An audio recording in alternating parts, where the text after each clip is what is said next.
There was that door I unlocked. Was that to the other floor? I opened some door from behind, which brought me back to here. Was it these ones?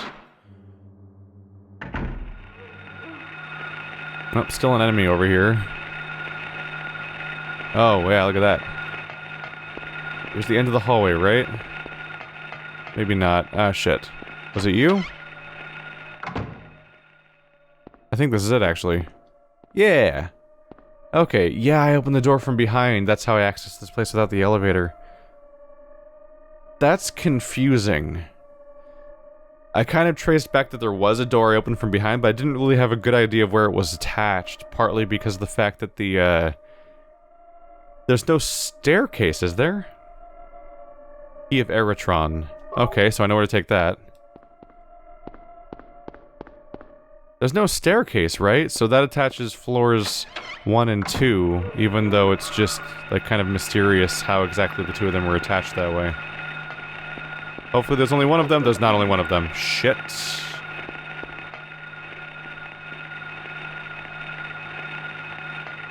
No! Oh, that's like exactly what I didn't want to have happen. Okay. Well, that's a bummer. Double door, you? Oh god. Was there an enemy there before?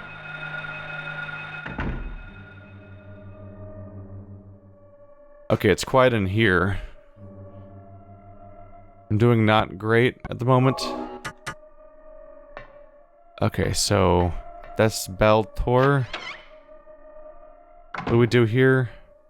That's the generator that I turned off. Okay. Could turn it back on? Save her for when I have a reason, perhaps. I just want to save because I went on that whole excursion.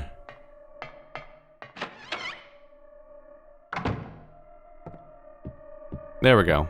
The child's room again.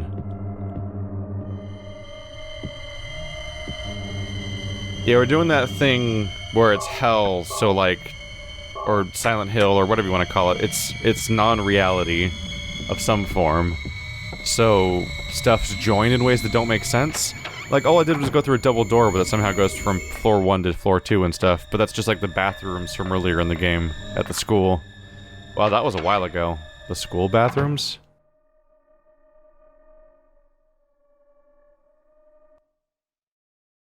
Everything is going according to plan, sheltered in the womb.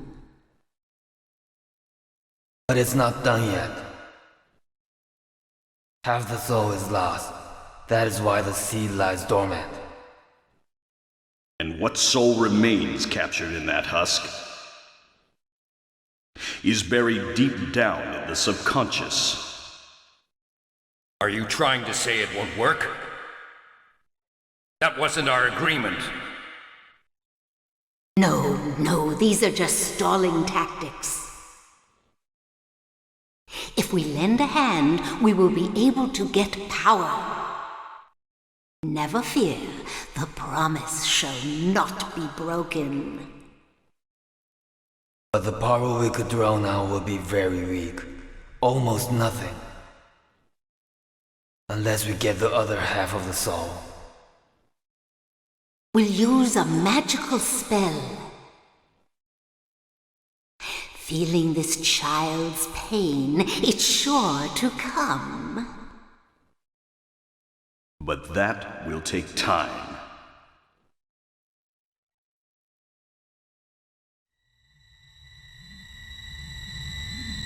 So they tortured and burned Alessa and caused everything to happen so that then they could capture the soul of a demon to gain power. Yeah, this is the room we saw in the basement before that has the picture of her. Alessa. Pretty much destroys any ambiguity at that point, doesn't it? The Disc of Ouroboros. We're getting there now.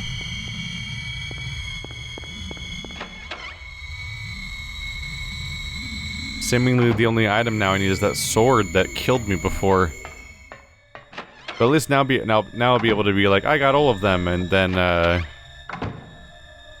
save again, and then at least then I don't have to worry about losing any progress as I experiment about what to do there.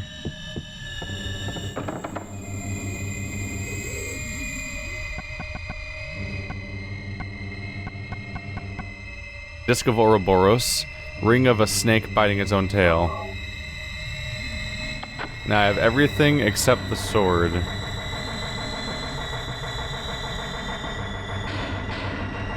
Update that save while somebody beats an engine or something. I don't know what's happening in that soundtrack. Very industrial music. So meanwhile, the sword is right here in the kitchen. In plain sight. No? Did I get turned around? Oh no, it was the second back room, wasn't it? Do I have to recapture items? Let's see. Jelly beans and stuff are gone. Is this the kitchen, or am I turned around? Oh yeah, this is the VHS room. I think I came to one room too soon.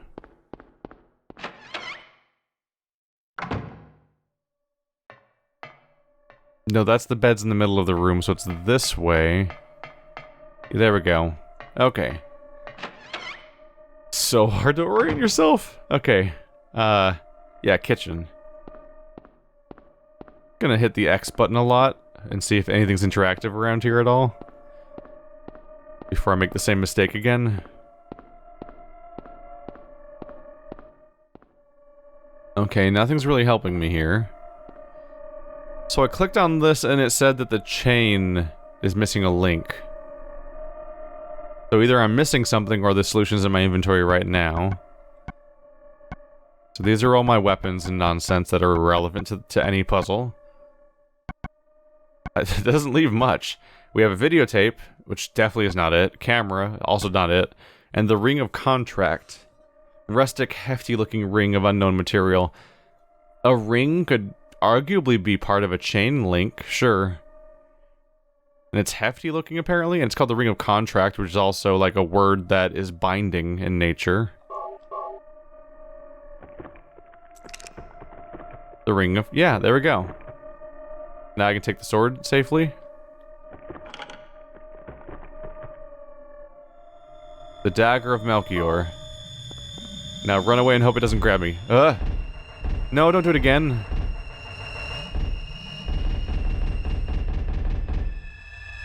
Oh, did we do it? Cool, get out. Screw you, tentacle monsters. It's a good thing my character knew to put a thing on to stop them from attacking, even though he had no idea he has no idea that that thing exists. Like, I would kind of argue that that type of puzzle almost makes it canonical that Harry Mason has to die and then mysteriously come back to life, like Undertale style, in order to solve this game. Because, like, how would you know that, oh, I better put a ring here in order to not get murdered by tentacles? Like, normally what happens in this game is Harry encounters a problem, and then he's like, well, that thing doesn't work, and then he goes and finds an item that will fix the problem. But the only way to know there's a problem is to die. So, like, that makes it impossible to solve without dying, as far as I can tell. Or you just pure RNG, like rubbing random things into random things every chance. It's weird. These aren't happy sounds. Come along. No. No, I don't want to. Do what Mommy tells you now. I just want you to lend me a teeny bit of your power. That's all. No. I don't want to do it. It will make everyone happy, and it's for your own good, too. Oh, but Mommy, I just want to be with you. Just two of us. Please understand. Oh, yes, I see. see. Maybe Mommy has been wrong. Mommy! Why didn't I see this before? There's no reason to wait. Herein lies the mother's womb, containing the power to create life. I could have done it all myself. Mommy?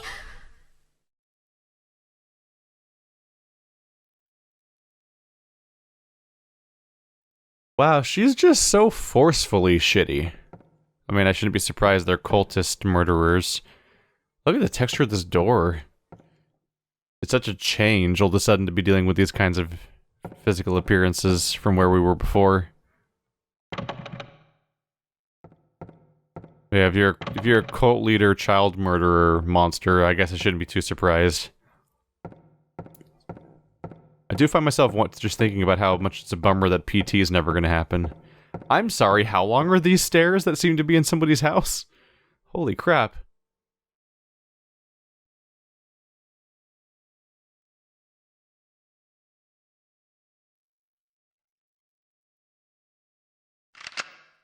I was shocked to realize the talisman of Metatron was being used.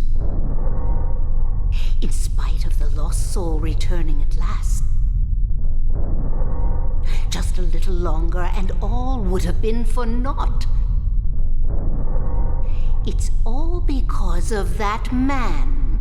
We must be thankful to him. Even though Alessa has been stopped, his little girl has to go. What a pity.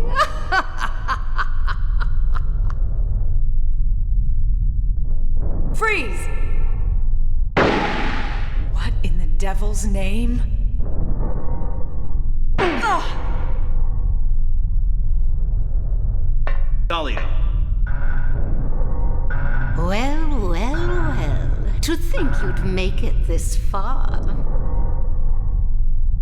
Where's Cheryl? What have you done to her? What are you talking about? You've seen her many times, restored to her former self. I'm in no mood for jokes. Don't you see? She's right there. That's absurd. You are the only one who thinks so. Why? Why are you doing this? It's been a long 7 years. For the 7 years since that terrible day, Alessa has been kept alive, suffering a fate worse than death. Alessa has been trapped in an endless nightmare from which she never awakens. He has been nurtured by that nightmare, waiting for the day to be born. That day has finally come. The time is nigh. Everyone will be released from pain and suffering. Our salvation is at hand. This is the day of reckoning, when all our sorrows will be washed away. When we return to the true paradise. My daughter will be the mother of God.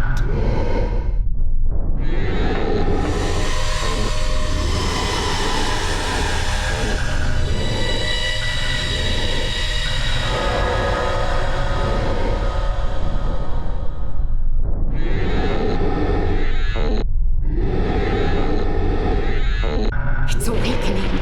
It's awake. Now no one can interfere. Cheryl! If that person no longer exists, This is a god descending among us to reach out and save us!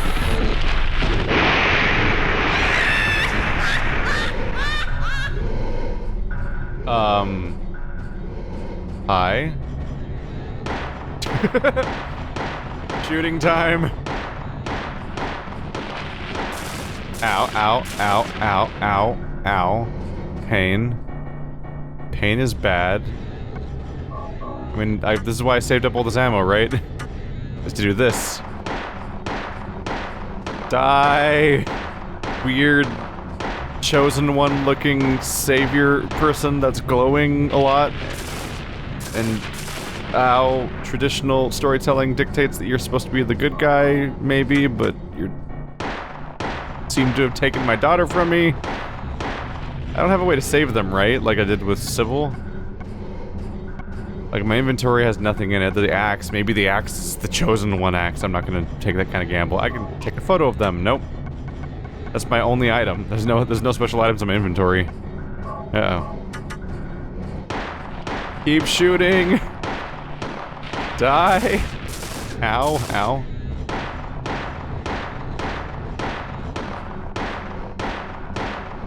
Wow, she's pretty durable for a humanoid creature that appears to have blood inside them. Interesting that. Ooh. Effects last for a while. I haven't used that thing this whole game. Maybe that'll help me shrug off damage. Ow.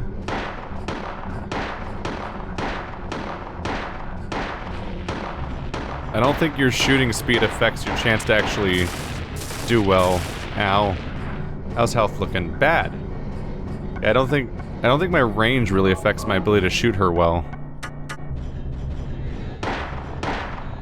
Oh, maybe it did. Oh.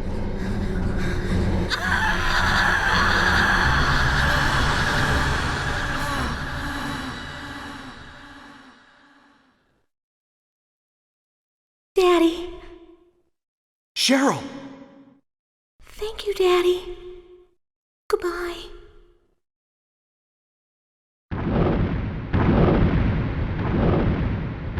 Cheryl?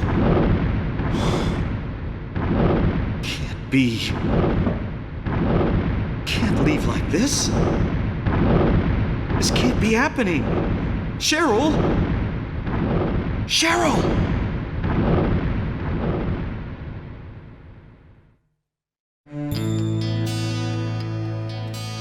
And then it ends. The voice actor for Harry Mason and the writers seem to disagree on how he's supposed to be saying most of his lines, if we go by the punctuation at least. It's like weird. Like he never, if there's ever a question mark, he never says it like it's a question mark, and vice versa. He says he has the weirdest inflections. Huh. So that was an odd final fight. I pretty much just stood still and shot them nonstop, and then I won. Ta-da! I don't know if I could dodge the lightning bolts. They kind of just seem to show up. How many boss fights were in this game? I'm gonna say 5? There was the guy with the Demogorgon head. Then there was the 2 bug bosses that happened back to back. Then there's Sybil, but I had the item that saves her, but I think that was a boss fight if I did fight her, right? And then at the end you have Alessa / Cheryl. I assume it's both of them? Huh. It's a real trip of a game. It's one of those things where like I can't go in fully blind the way I did with the way I also couldn't go fully blind with Ocarina of Time. Like I already knew the plot twist, and I knew the core conceit, and I knew a few other things that would happen in that game, for example. And like, I've seen videos about Silent Hill, people have talked about Silent Hill, I've watched a movie called Silent Hill, and so on and so forth, so like I'm not fully blind to it. But if nothing else, it's been interesting to experience and see what the inspiration is in the background for games like the Lone Survivor and Detention, which if you guys haven't already, if you like Silent Hill and you want stuff that's authentic Silent Hill style stuff, Detention is neat. It doesn't have much it doesn't really have much monster stuff going on, just the aesthetic of the weird distorting alternate world and things like that. Is there a post credits? 1999. Whereas Lone Survivor is very Silent Hill in like almost every way.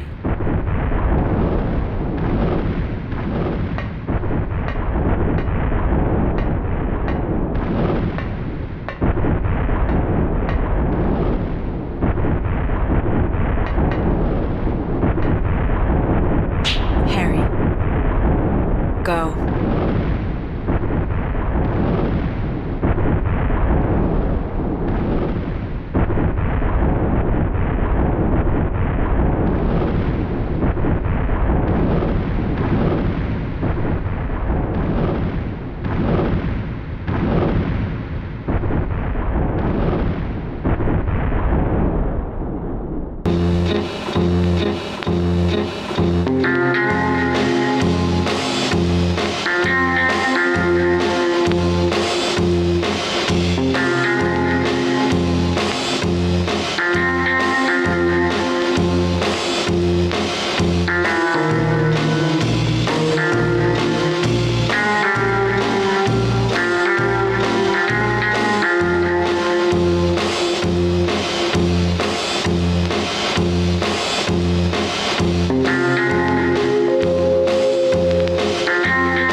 What the hell?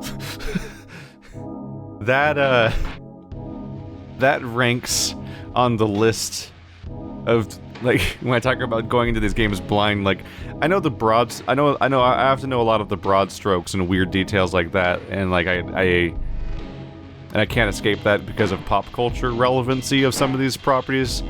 Like, inevitably there's certain games that everyone wants you to play, but there's the issue of like those games and movies and whatnot are so important that's like it's like if you haven't seen Star Wars, like there's so many parts of Star Wars and Lord of the Rings that lead into pop culture stuff that like it's hard to get the full experience. But man, there are still some really weird details that definitely come in and surprise me that I never could have known about otherwise. Huh. Okay then, that was a trip to see that. Bizarre outro? Also, Alessa is way older than I thought she was going to be. She looked like she was a teenager. I thought she was gonna be the same age as Cheryl, but I guess is the idea that she was injured at Cheryl's age and like the ritual happened at her age, but then she kept getting older? I'm confused. Because if she was hurt when she was young, then got older, and then that was the older version of her in that cutscene, does that mean that, like, that's just a version of her that never existed? Because she'd be all burned up from when she was younger, and she never got a chance to look like that? But the way that everyone's randomly smiling and stuff like that, it seems to be implying that those are the actors that played those characters. Like, we're just pretending that, like, much like how, like, one of the Mario games has, like, everything looks like a stage play. There's, like, bolts and wires everywhere. I think they're doing that thing where they just imply the characters were all doing an act, and it's okay. It was just all pretend, right? Like to deaden the blow a little bit of the horror game or something. It's like, see, under all that makeup of her being a burned, horrible, charred mummy corpse monster, she was actually a totally healthy teenager just getting paid to do a role. Haha. Weird. That's like the tongue-in-cheek stuff you see in like parody, like Deadly Premonition instead. Weird. I swear I'm gonna get around to Deadly Premonition one of these days. Just gotta. The list is big, man. It's such a big list. So I beat it on normal once. I got the bad plus ending. Okay. 50 plus saves, 2 continues. I'm not entirely sure how the continues rules work. I've hit continue before, and the continue just loaded my save from way back, so like continues are a variable usefulness, because I think at one point I did load a save, and it loaded me back in to like the boss fight I had just died during, but then another time I hit continue, I lost like almost half an hour progress. Weird. I ran twice as far as I walked. I'm actually a little surprised that I walked that much, considering how I just wanted to run everywhere. I defeated 58 enemies by fighting and 14 by shooting. First of all, that is way more people than I thought that I shot in the game. Holy crap. Whoa. I defeated 72 enemies in this game? That's a lot of freaking enemies. I had no idea I defeated 72 enemies in this game. And I was running away from so many of them. Holy crap, how many of them are in the game? As far as I can tell, it says that I defeated them by fighting because I kicked them to kill them. Because I did not use melee to kill anything in this game as far as the weapons go. I tried twice, and both times I couldn't get a single kill. I'm like, what do you do with this? They're just killing me. This is useless. I shot the shit out of everyone. So really I shot 72 people to death, but 58 of them I shot until they fell over, and then I ran over and kicked them to make them get finished off without having to use another bullet on that. I think the bottom of the screen is my... accuracy or something? Short, middle, and long-range shots, and no aiming shots. You can shoot without aiming? Don't you have to aim to shoot in this game? I actually don't know. Is it okay to save? Sure. Right there at the bottom. I think that's the last... Nope, it's not the last slot. Next Fear, time 0, save 0. That's gotta be the New Game Plus saving system then. Well now. This has been a ride. The fear of blood tends to create fear for the flesh. Yes, let's listen to this really memorable theme song again. Yeah, so I'm happy to have finally checked Silent Hill off the list of games that I'm supposed to play that I've never played. We'll get around to them all eventually, I'm sure, now that playing video games is basically my job.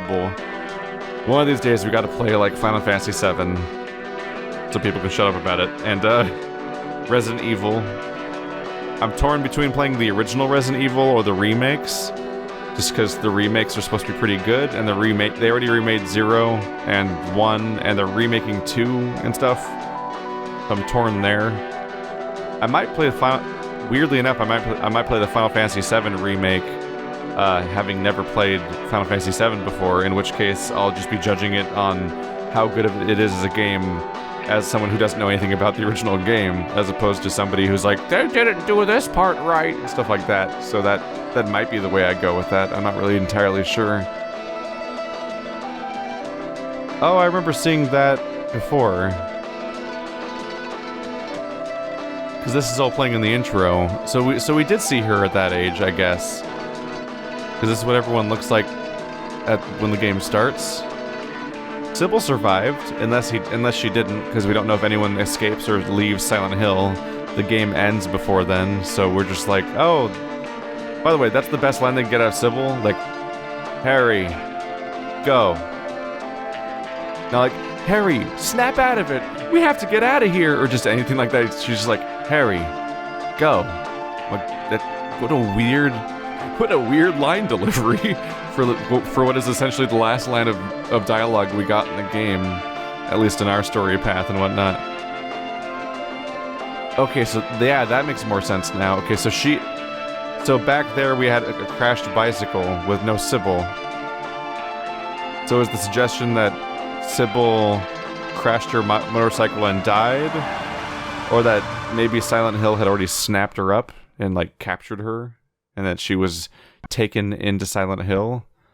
I'm gonna open options just so it doesn't loop over and over again. So I think Silent Hill just nabs people up periodically.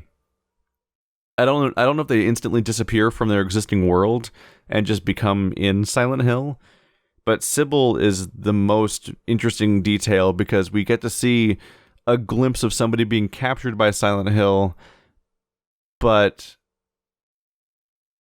like they're not the perspective character, because the perspective character is seemingly in a car crash then wakes up there. So like that makes it hard to track what happens. But Sybil disappears off her bike apparently, and I didn't see a body. I just saw the bike crashed, and that was it. And that raises questions. Is it possible that she also crashed because she saw a girl crossing the street and then she crashed trying to avoid them like Harry did? Or did she literally just get like just disappeared off of her bike getting teleported into Silent Hill, and then her bike just crashed because no one was driving it anymore? It at least gives us more evidence to base our ideas on or something. But yeah, I'm not convinced that anyone can ever leave Silent Hill or survive Silent Hill, at least the game version or something. I think that might be how it goes, but I'm not really sure what to think about that.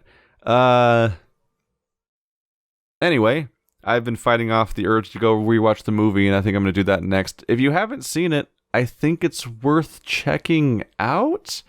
If you just want to see like some trippy Silent Hill visuals and see a film version of people like walking around in the foggy city, and also a theatrical version of Sybil, who's played by Laurie Holden from Walking Dead, who played God, I don't remember her name anymore actually in Walking Dead anymore.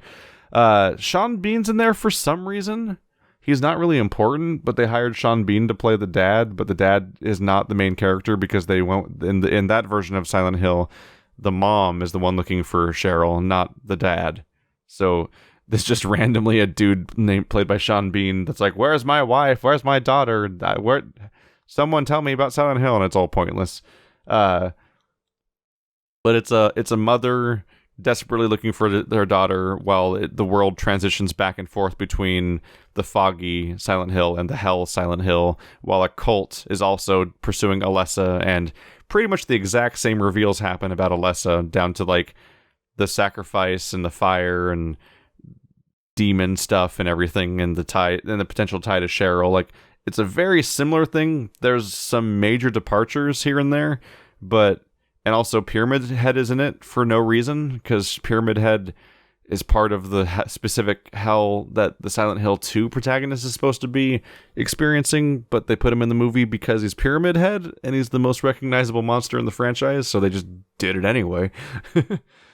Which I can kind of see why they were doing that, because they made a movie based on Silent Hill 1, and then Silent Hill 3 is a direct sequel to Silent Hill 1, and they made the second movie about that one, which meant that they weren't going to get Pyramid Head unless they made a third movie, so I kind of get it why they would do that, and since the movie version it's a different continuity, so you can kind of get away with it, kind of, but it's still like iffy. But yeah, I get a kick out of that movie, the first Silent Hill movie. Not the second one's really embarrassing and terrible, and has like nothing propping it up. The first one is, I think, one of the better video game movies, which is not saying much, but still. It's got clunky, awkward storytelling and isn't great all around, but there are upsides to it. And if nothing else, you get to enjoy watching them recreate exact scenes from this game, which is really cool, by the way. Like, there was a few points, but especially that intro, where I specifically recognized a scene from the movie in the game, and I'm like, oh, that's cool. A PlayStation 1 game inspired camera angles and cinematography for an actual theatrical release. That either says that either says amazing things about the cinematography of the game or distressing things about the cinematography of the actual movie, or both. Anyway, guys, thanks for watching like always. This has been our temporary little break from the indie slot because Halloween was coming around and I figured we should do something. So up next, an indie game will return and we'll be up to our regularly scheduled stuff. I think it's going to be Cuphead. I've been playing co-op with Andrew and I think it's time to finally air that stuff. Thanks for watching like always, guys, and staring at this loading screen, this option screen of this guy's face. You can tell where I got the thumbnail from. And I'll see you next time.